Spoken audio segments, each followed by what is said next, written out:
Donc de l'intérieur, tout commence, et cela vient de l'Éternel, l'Ancien des âges, qui révèle le Fils pour te faire toi-même devenir fils, frère, un élu, un consacré aux yeux de l'Éternel, un fils de l'Éternel, roi, prêtre, sacrificateur de l'Éternel, puisque nous sommes le temple du Saint-Esprit. Tant que nous n'avons pas cette révélation de notre identité intérieure, où en fait nous connaissons Christ à l'intérieur, non plus selon la chair, mais selon l'esprit, nos prières, tout cela, n'auront pas autant d'efficacité parce que c'est comme si nous étions privés du tout qui est à l'extérieur parce que nous ne nous connaissons pas à l'intérieur par le tout qui habite en nous.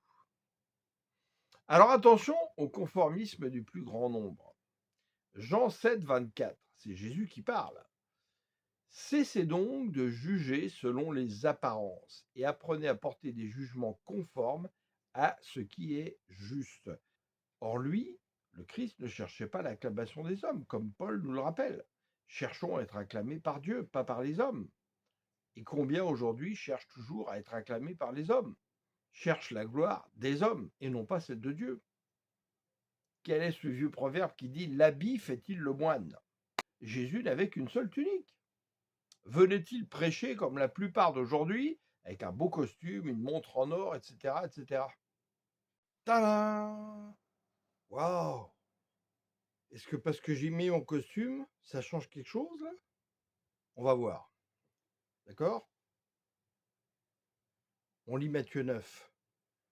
De même, on ne verse pas dans de vieilles outres du bout qui fermente, sinon le vin nouveau les fait éclater. Il se répand et les outres sont perdues. Non, on met le vin nouveau dans les outres neuves. Ainsi, le vin et les outres se conservent. Alors, qu'est-ce qu'on vient chercher quand on va à l'église des hommes, qui devrait être normalement l'église du Christ, c'est-à-dire se réunir entre frères et sœurs? Qu'est-ce qu'on vient chercher? Quelle est la soif qui nous anime? C'est la première question qu'on devrait se poser. Et est-ce qu'on le reçoit ou est-ce qu'on ne le reçoit pas? Ayons un peu de discernement, non? Mais si notre faim et notre soif aujourd'hui nous fait rentrer dans les églises pour posséder toutes les choses du monde, bah, c'est qu'il y a un vrai souci.